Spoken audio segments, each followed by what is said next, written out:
6 weeks, 5 murders, 1 killer. You can imagine my reaction and that of the force. You know, good grief, what's going on here? What's happening? An entire town terrorised. Going out there like thinking, oh, is it my turn tonight? Am I not going to come home tonight? And a police force under media siege. I will need you at some point to go. We had the world's media camped out on the front lawn. I'd certainly not experienced that kind of pressure before. Tonight, the inside story of the hunt for the Suffolk Strangler, the serial killer who devastated 5 families. I wish we still had the death penalty, as this is what he truly deserves. And tore his own family apart. The thing is, the whole thing can never be put right.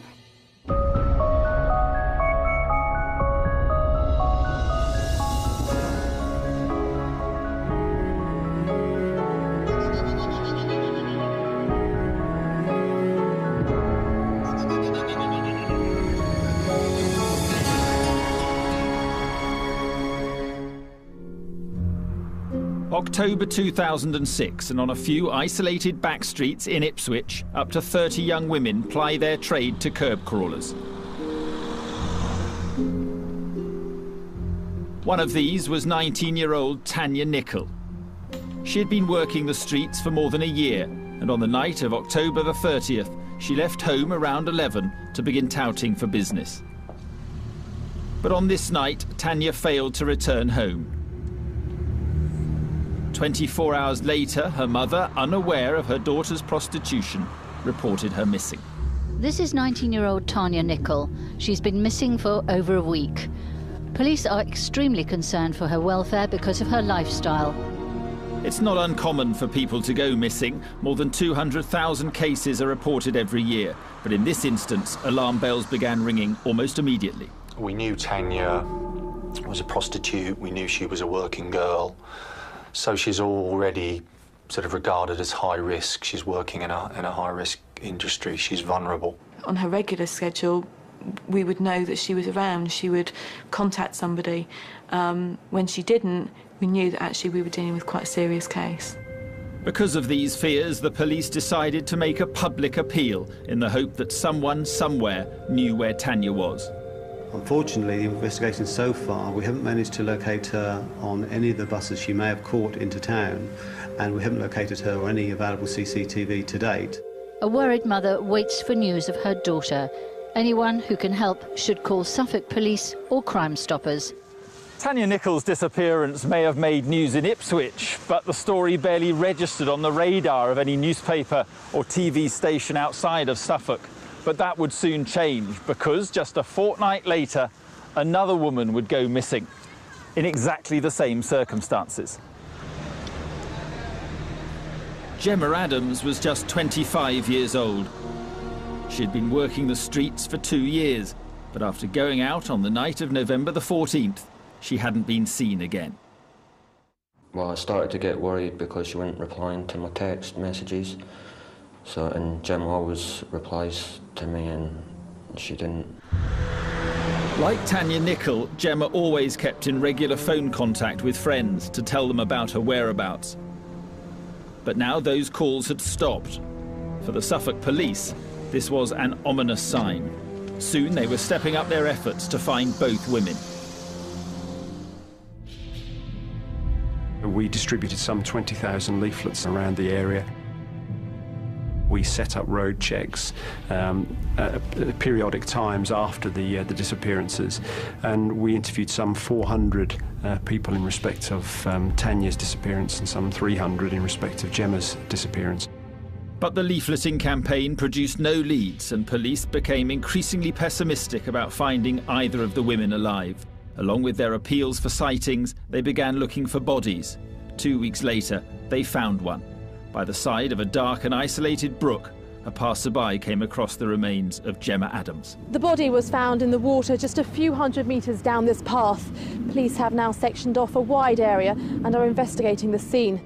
When Gemma was found, I think we went into shock. We all thought that, OK, we had 2 women that were missing, but we were confident that we were going to find them. And that's when it sort of started to hit home that we were dealing with a murder case then. With one prostitute dead and another missing, local reporters descended on the red light district. There they found girls who were frightened to work, but still unwilling to give up. Going out there, like, thinking, oh, it's not my turn tonight, am I not going to come home tonight, do you know what I mean? But what choice have I got but to go out there, like, so, like, you're in a dilemma, like, if you don't go out there, you're going to be ill. If you do go out there, then you're going to be terrified. All the women had a Class A drugs habit, so the reason they were going out was to feed that habit. They weren't going out for fun, you know, or because they thought, oh, well, you know, I'll pop out and do a bit of work and then I'll come back again. Actually, they needed that. They were being drawn by that addiction. Cars would go by and you'd be praying that they would pick you up to get money, but you'd be praying that they wouldn't, because you don't want them to do what they're going to do. After finding the first body, the police extended their search for Tanya. And 6 days later, they found her. Like Gemma, she was discovered in Belstead Brook. And like Gemma, she'd been murdered. Discreetly shielded by a line of police officers in their vehicles, the body of a young woman is recovered from a brook in the countryside just outside Ipswich. For the second time in less than a week, the grim sight of an ambulance taking away a dead girl whose naked body had somehow ended up in a stream. This probably wasn't the deposition site. It wasn't where she'd entered the water. There had been significant flooding during October and November of 2006, and she'd probably been carried in the flow of the water to Copdock, and she'd got caught up in some shrubbery. Suffolk Constabulary, which dealt with an average of 6 murders in an entire year, now had 2 in the space of 6 days. Whoever was responsible seemed to be picking out girls at random from Ipswich's red light district. Why have you decided to come out tonight? Because I need the money. I need the money, you know. Despite the dangers? Well, that has made me a bit wary about getting into cars, you know. But presumably you will do that tonight? Well, probably. This was 24-year-old Paula Clennell. She would not live to see Christmas.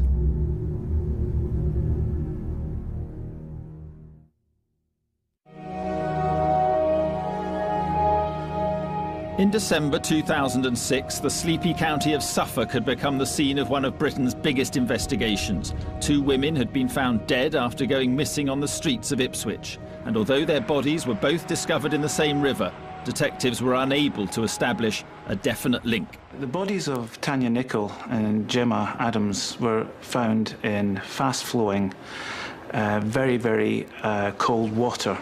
And the problem that presented from our perspective was because of the immersion in water, any trace evidence that was present was likely to have been destroyed or washed away.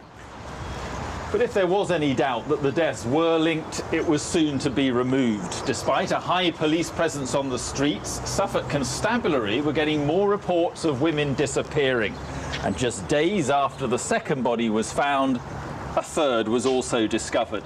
This time, the victim was 24-year-old Annalie Alderton.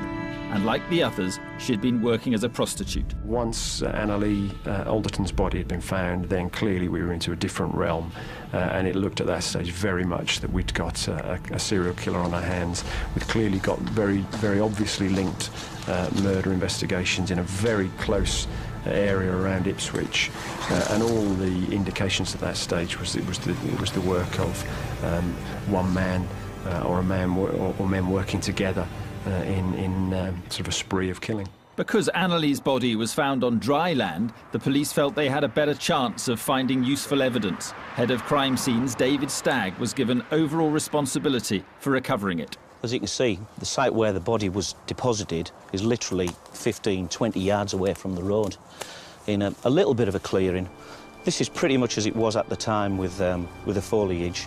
The body itself was actually laid out in a cruciform position, which was quite disturbing for the people who actually found the body. But of course the weather at the time was absolutely appalling, and that presented a big problem for the scenes of crime officers who came here, because priority number 1 was all about scene preservation. The opportunities for DNA evidence and fibre evidence would be washed away unless we got the tent over the body as soon as possible.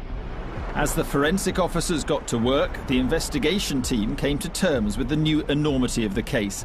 A small force like Suffolk was ill-equipped to deal with a serial killer. There probably wasn't an hour went past where I wasn't thinking, how many more, what else are we going to find, because it was just escalating at such a rate. What we lacked were the staff, the numbers of police officers and police staff to actually assist us to put in place all of the different things we needed to do. Of the 43 police forces in England and Wales, 40 sent help. More than 100 members of the Forensic Science Service were also drafted in. David Stagg and his team were under pressure to find clues pointing to Annalie's killer, but it was proving difficult. As you can see by the undergrowth that's here, it can be difficult to establish who has been where within the scene. Footprints aren't left very readily on this type of ground, apart from some of the foliage being trampled down. It is quite difficult to determine, if a body's been lying here for sort of 5 days, exactly where the point of access was, and we did have difficulties with that with this particular scene. Meanwhile, detectives began piecing together Annalie's last known movements. They discovered that she had travelled by train from Harwich to work in Ipswich's red light district on the night she disappeared. We got some CCTV footage of her travelling on the train and on the platform at Manningtree before actually travelling on to Ipswich. We established that she'd visited her mother before leaving Essex. She was actually looking to raise money in order to buy Christmas presents. But there was something more significant about these CCTV images. The date on the film showed they were captured on December the 3rd, the day after the first body, that of Gemma Adams, was found. That meant the killer was not only on the loose, he was also operating right under the noses of the police. That he continued to prey on these women was incredibly audacious, but very risky as well. The police very quickly, as you'd expect, targeted the red light district. They had a very visible presence there. One slip up, one foul move, and he would have been caught red-handed. And there were people who were saying, well, how can this possibly happen? You know, we've got the CCTV cameras, there's plenty of officers around the streets. It wasn't just the public who were asking those questions, the media were too. They were descending on Suffolk in force, and as the number of victims grew, so did the amount of cameras. We confirmed the recovery of a third body with the media on that Sunday evening, so we knew what to expect the following day. It was pretty overwhelming, and it continued to build throughout the course of that week. The interest in the story suddenly mushroomed, really. It became enormous overnight. Can I clarify, it was 98 of 12, thank you. Yeah.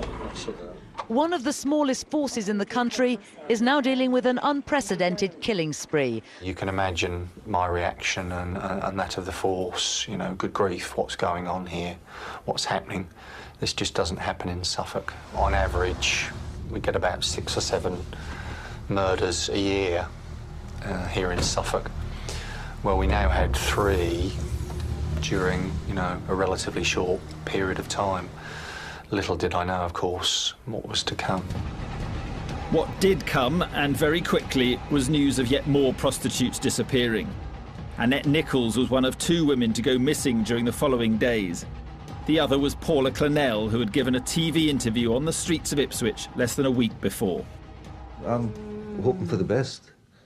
I'm hoping that she is with friends or something, you know, if she's done something wrong. I don't know. You know, all she has to do really is just contact her mother or the confidential police line, and she'll get all the help she wants. I saw Paula like a couple of hours before she went out that night, and I'm like, well, make sure you look after yourself with all these people. And she's like, don't worry, I'll just stay like near on these streets so I'll be safe, like I'll be seen and that. But then she didn't come back the next day. That next day, December the 12th, police were examining the wooded area where the 3rd victim, Annalie Alderton, had been found. It was while searching for fresh clues that they stumbled across a 4th body. And obviously we had a lot of media interest down at this scene, so of course when the news was released that another body had been found, the press were actually on the scene right away, and they were actually filming as the cordons were being put up. It was literally just a few hundred yards away as the crow flies. The 4th victim was identified as Paula Clennell.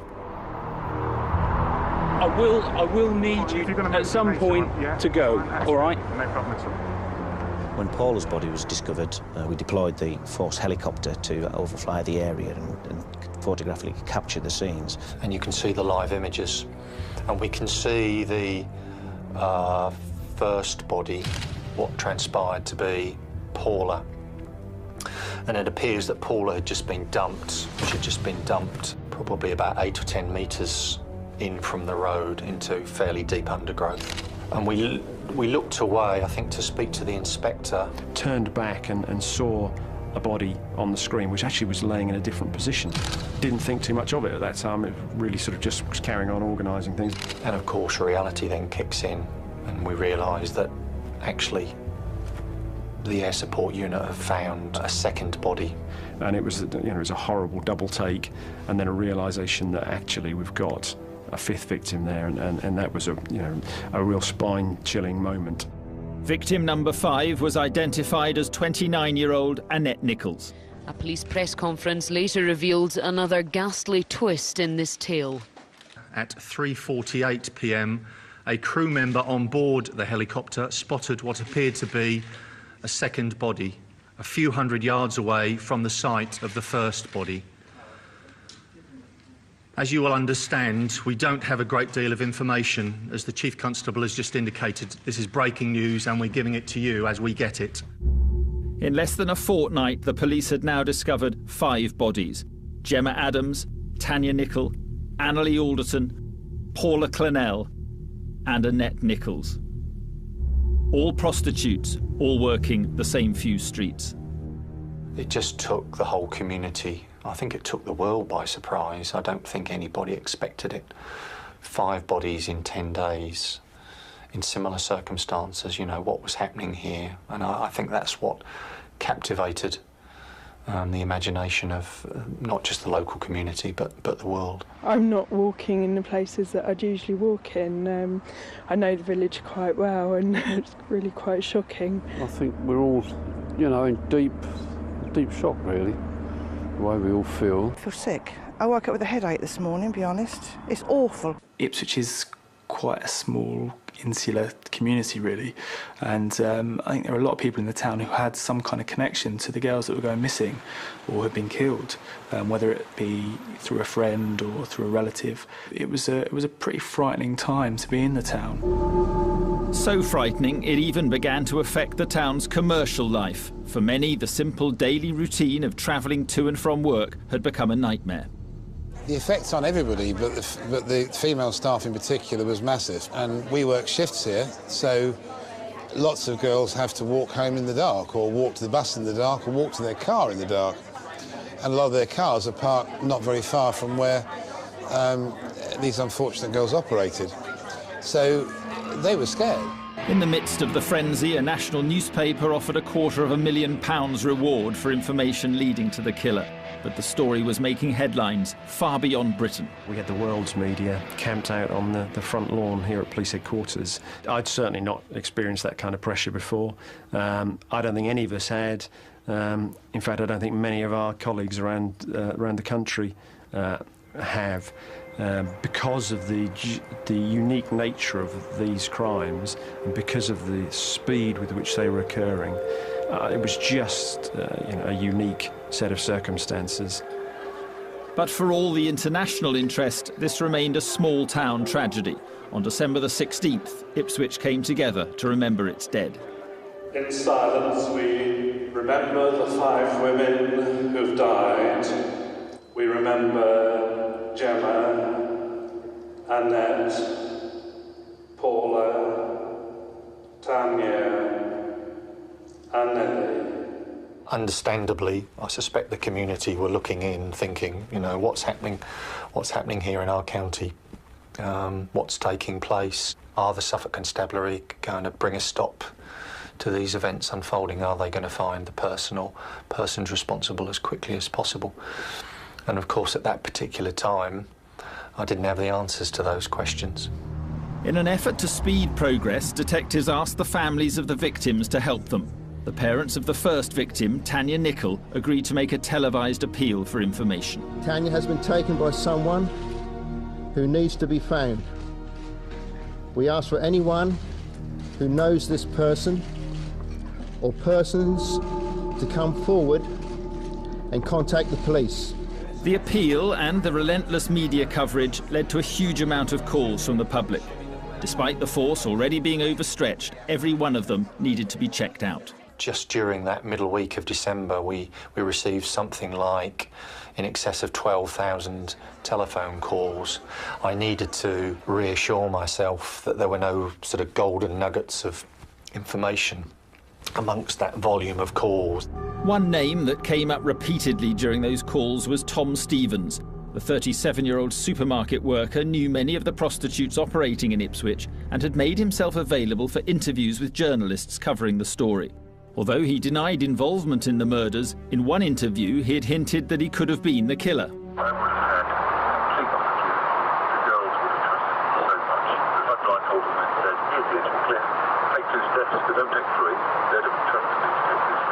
He was an individual who knew all of the girls, I think it was, had associated with them, had a propensity to spend an awful lot of time in the red light district.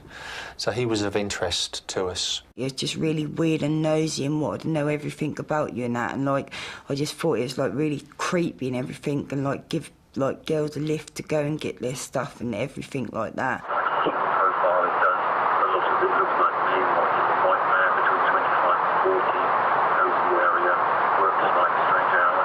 He'd been quite engaging with the media and the police throughout this period, almost drawing attention to himself.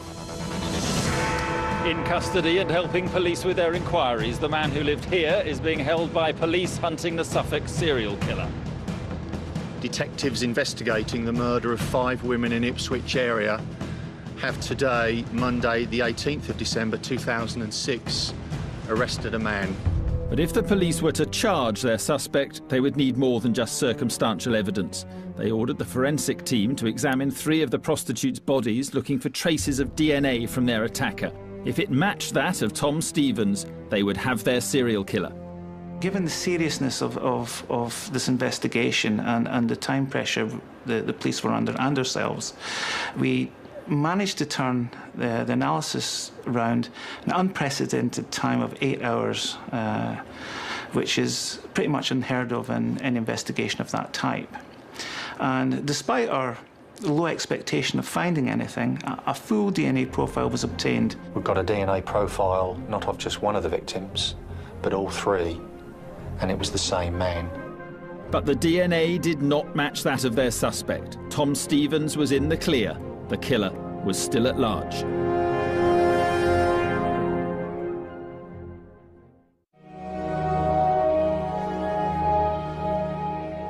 Despite the thousands of calls from the public and the help from police forces nationwide, detectives in Suffolk were still trying to catch up with the serial killer who had murdered 5 prostitutes in Ipswich. DNA recovered from the bodies of 3 of the victims didn't match that of their prime suspect, and he'd been released without charge. But those DNA tests had given detectives a full genetic profile of the attacker, and when this was fed into the national database, they found it matched that of another man, 48-year-old Steve Wright. Steve Wright had been arrested and charged with a fairly minor offence some years previously at Felixstowe. I think it was an offence of theft, and as is the case now with anybody that's charged with an offence, we take a DNA swab from them, and his DNA profile was on the national DNA database. So it seemed a moment of greed from Steve Wright's past had caught up with him, bringing to an end one of the most spectacular killing sprees of modern times. While the murders were happening, police had flooded Ipswich's red light district. They had no idea the man they were hunting lived at the very centre of it, number 79, London Road. We knew he was a regular curb crawler. He had been stopped on a couple of occasions. He had actually passed through a road check in respect of Tanya Nicol, and he answered some questions to a questionnaire that were put to him. So he was already in the system, but it would be fair to say he wasn't high on our radar. Steve Wright only moved to London Road, which is in the heart of Ipswich's red light district, a matter of weeks before the first girl, Tanya Nicol, went missing. He moved directly into the red light district with his partner, Pam Wright. On the 5 nights that these young women were abducted and probably murdered, she was working nights, so, you know, he had a free rein. There was nobody at home. He could come and go as he pleased. This time it was a quiet street in Ipswich's red light district.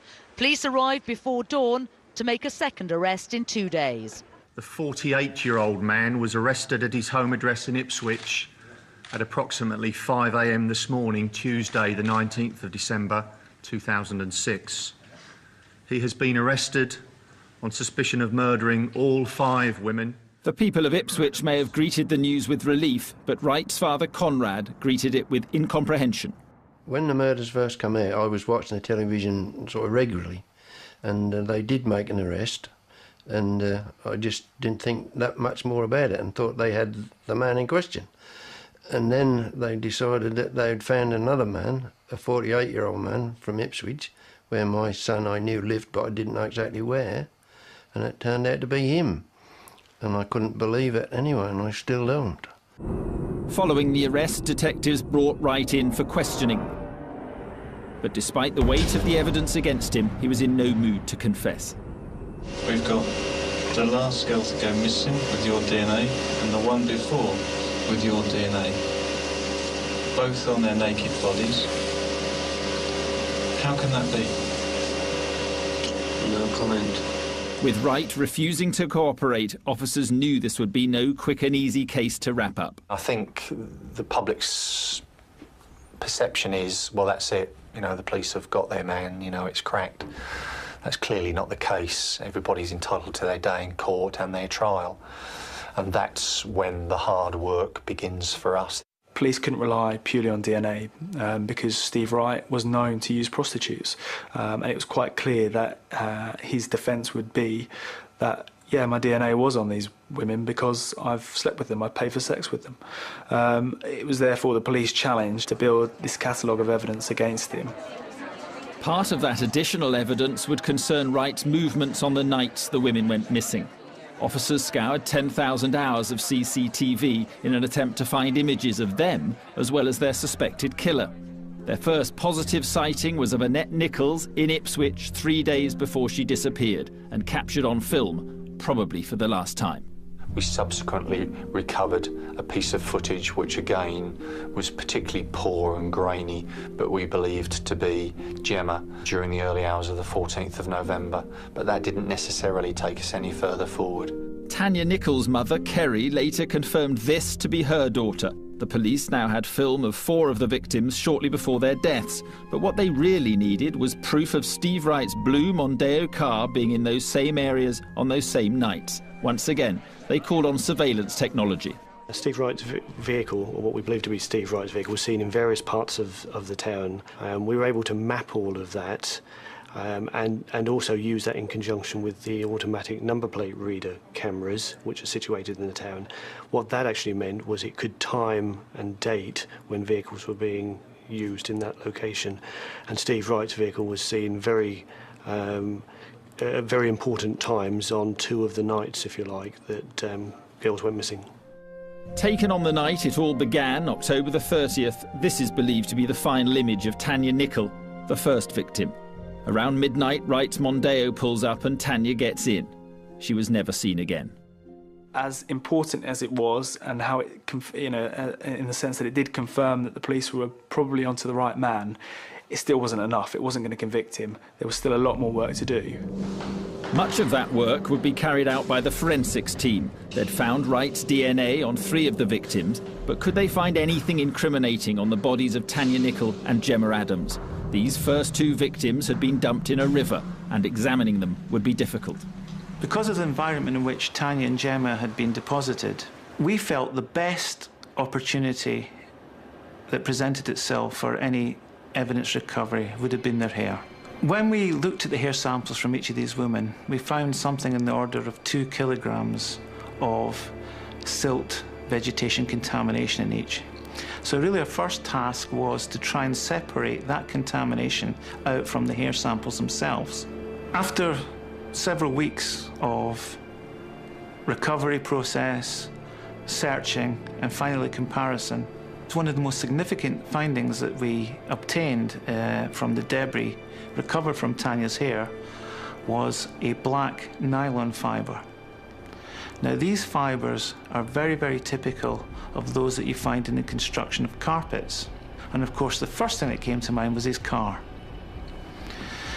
With that in mind, we went to his car, obtained some samples, and we found a match between this nylon fibre in Tanya's hair with the carpet within inside his vehicle. The conclusion we drew from that was that this fibre had been transferred by a fairly forceful and sustained contact between Tanya's head and the car carpet. The DNA on the victims' bodies, the film of Wright with one of the victims on the night she disappeared, and this new forensic evidence meant the police were now confident of bringing murder charges. But waiting on remand in prison, Wright was still claiming innocence, even to his father. I had a letter from the prison to say that I'd been put on a visiting list by Steve, and I made an appointment, and I went through the arrivals, and then he declined to see me. I come away not having seen him. I wrote him a letter, and he wrote me one back. My head seems to be all over the place at the moment, so please try and sort this out. You say you want to help, so please do that one thing for me, but I don't know what he means. He never, explained. Wright's letter hinted at an unhappy childhood, something his father disputes. Whenever I get upset, I tend to bury it deep inside, which I suppose is not a healthy thing to do, because the more I do that, the more withdrawn I become, because I have seen so much anger and violence in my childhood to last anyone a lifetime. Now, I've tried to find out what this violence and anger is, but I just don't know. I don't know what he's talking about. On the 14th of January 2008, Wright went on trial charged with murdering all 5 women. Any hopes that he'd buckle under the weight of evidence soon came to an end. Not guilty. He maintained his innocence throughout. By the time Wright took to the stand, we were several weeks into the trial. Suddenly, the tension rose, and it became incredibly interesting, of course, to hear what he actually had to say for himself. It was the first time any of us had even heard him utter a word. There are a number of coincidences in this case, are there not, Mr. Wright? Are there not? It would seem so, yes. Well, let us consider just a few of them, shall we? There were 57 different coincidences which were put to him, and to everyone he gave pretty much the same answer, which was, it would seem so, yes. Shall we start with your DNA? That is another coincidence, is it not? It would seem so, yes. Because it would seem that your full profile is on the bodies of the 3 women who were recovered from dry land. Is that a coincidence? It would seem so, yes. It seemed to me that an innocent man would have attempted to elaborate a little bit more. Giving this same answer time and time again suggested he had something to hide. The coincidences kept coming. DNA profiles of the victims found on dry land were on Wright's gloves. The blood of Paula Clennell and Annette Nichols was found on his reflective jacket. And fibres from Wright's home were connected to 4 of the 5 bodies. The fact is, there are no coincidences in this case, are there, Mr. Wright? The fact is that you murdered each of these women. No, I did not. It was a pretty nervy trial. We'd been under pretty immense pressure, and as we'd got towards the end of the trial, that pressure just increased. The weight of expectation was pretty immense, as you can imagine. But in the end, the jury adjourned for just 6 hours before delivering its verdict. Guilty, the serial sex killer and his campaign of murder. At 12:30, the gates of Ipswich Crown Court slowly opened. Led by 3 police outriders, the prison van carrying Steve Wright emerged. From behind the barriers came shouts of abuse. Scum, one man screamed. An evil killer incarcerated forever. Wright was now officially a serial killer and branded as one of the most evil men in Britain. His father, finding it almost impossible to accept, wrote to him one last time to get the truth. Myself, I don't believe and can't even imagine how any one person could have carried out 5 murders in so short a time. And quite honestly, I don't think you could even kill a rabbit. I just don't think there's enough aggression in him.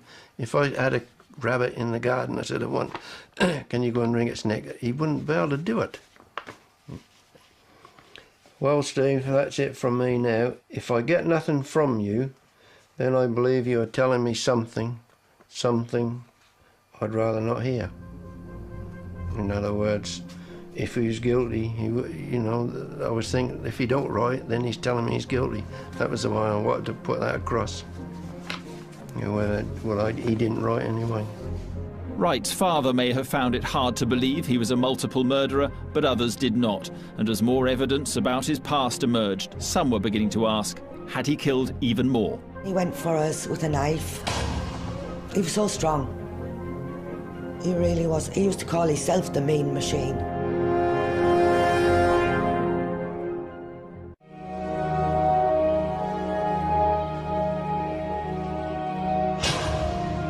Serial killer Steve Wright had been found guilty of the murders of 5 young women in Ipswich. But what made him do it? In the letter he sent to his father while on remand, he had talked of an unhappy childhood, but according to psychologists, a miserable past is no pointer to a violent future. It's all too easy to look to childhood events as the cause of bizarre behaviours like this, but generally speaking, they will not be a sufficient cause. Most people have had unpleasant experiences in childhood, but they don't turn out to be serial killers. But other aspects of Wright's life do fit the profile of a multiple murderer. He demonstrated erratic behaviour, he drifted from job to job, and he'd been married twice. Serial killers very often have little to be proud of in their background. They have no career path, they have no stable relationships, they tend to be socially awkward, perhaps ordinary but a bit unpopular. After leaving school with no qualifications, Wright was pot washing for the Merchant Navy when he met his first wife and moved to Wales. By the age of 22, he was working as a steward aboard the QE2, where he was to meet his second wife. I first met Steve in 1984. He used to inundate me with flowers and presents, and he was quite a charmer, really. He had a very possessive streak, though. Very possessive, which I didn't like. When I worked on QE, I'd been ashore once. I walked back to the ship with the shop manager, and when I got to the cabin, it had written on the cabin, "Slag, whore."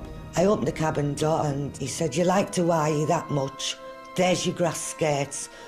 And he cut my skirts up into grass skirts, my uniforms. And then he went for us with a knife, and whether he went to hit me with it, I don't know, but it stuck in the door. He was so strong. He really was. He used to call himself the mean machine. Descriptions of Wright's behaviour from ex-partners and relatives suggest that he did have a tendency to rage, which would spring up quite unpredictably, and that would suggest a lack of restraint, a lack of inhibitory processes that might prevent most people from acting out dangerous sadistic fantasies. Wright also displayed another typical trait of serial killers. His murder methods showed he knew how to dispose of incriminating evidence without leaving a trace. What it suggested potentially was somebody who had awareness of forensic issues and had perhaps taken time to remove any potential discovery of evidence. By placing their bodies in water, it clearly reduced the opportunities significantly for us. By removing clothing, that potentially reduces the opportunities. The fact that we didn't find any clothing clearly reduced our opportunities. Wright sort of fits the profile of a serial killer in every respect except age. He was 48 at the time of the Ipswich killings, and that is amazingly middle-aged by the usual standards of serial killing, where usually they have begun their activities perhaps mid to late 20s or early 30s at the latest. But had Wright really left it until his late 40s to begin killing, or had he started earlier? Those who have delved into his background point to patterns of behaviour, unsolved deaths and methods of murder, all of which suggest that the number of his victims may be even higher than the official tally. On leaving the QE2, Wright married Diane and they managed a pub in Norwich. Just as he would do in Ipswich, Wright moved into the heart of the city's red light district. It was frequented by sex workers, and he was known to many of those women. It also emerged that there were unsolved murder cases involving prostitutes, women who went missing, and that obviously sent alarm bells ringing. The families of unsolved murder victims in East Anglia began asking questions about the so-called Suffolk Strangler. One of them was the father of murdered prostitute Michelle Bettles. Once Steve Wright had been arrested, and obviously then more information was being released, at that point the wondering about was, or could he have been involved in Michelle's death, obviously became stronger, because there was lots of connections you can put there. Tonight, we start with the continuing search for the killer of a young woman who worked as a prostitute in Norwich. Michelle Bettles' body was found in woodland on the outskirts of the city 3 weeks ago. She'd been strangled, she was only 22, and she had 3 young children. In 2002, Michelle travelled to work in Norwich's red light district, not far from the Ferryboat Inn. As far as we know, the last sighting was actually 3 days before Michelle was found. There's 3 days of her life that we've not got a clue where she was or what happened. Michelle had drifted into drugs, prostitution, and everything else.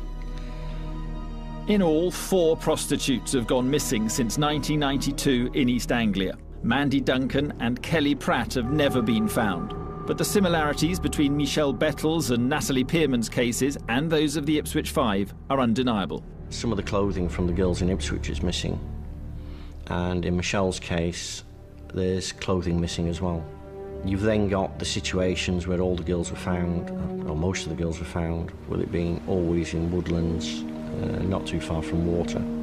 If Steve Wright is responsible for not only Michelle's death, but Natalie Pearman and the other girls as well, then he should be charged with that. And then their parents can actually turn around and say, it's over, sorry.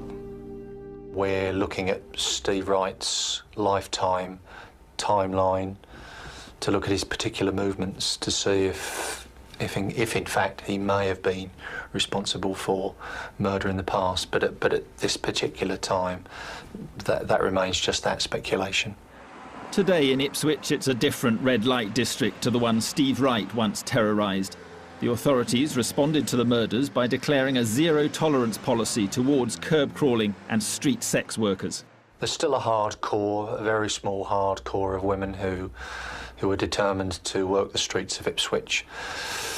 But perhaps what's different now is they've got the right support mechanisms in place. It's incredibly difficult.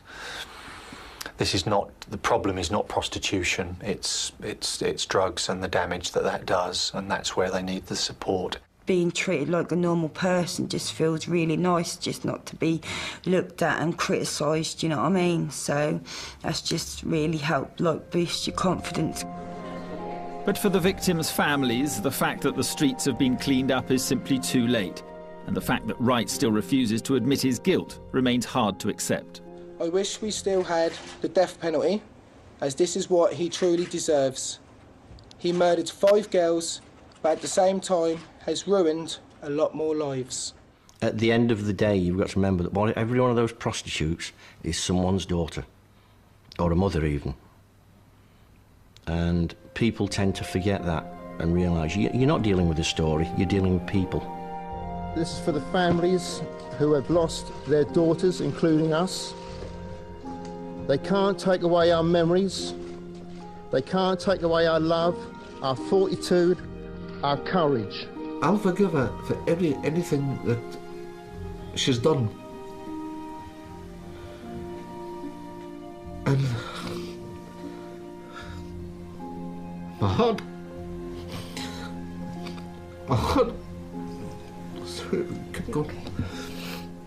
goes out to these 5 victims. But there is also another victim, the father who never knew about his son's terrible secret. While Steve Wright spends the rest of his life in jail, he must serve his own unbearable sentence. Is he innocent? I don't know. Is he guilty?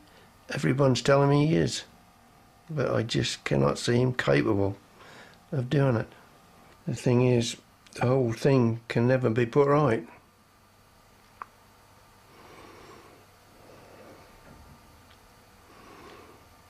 And if there was a wish,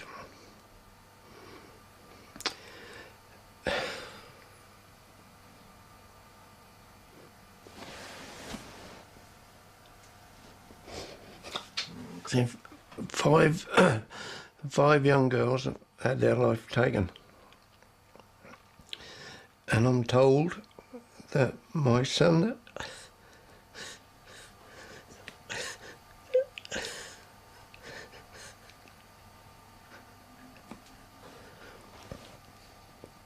is responsible. So if I had a wish, it would be for that to be turned round and not to have happened.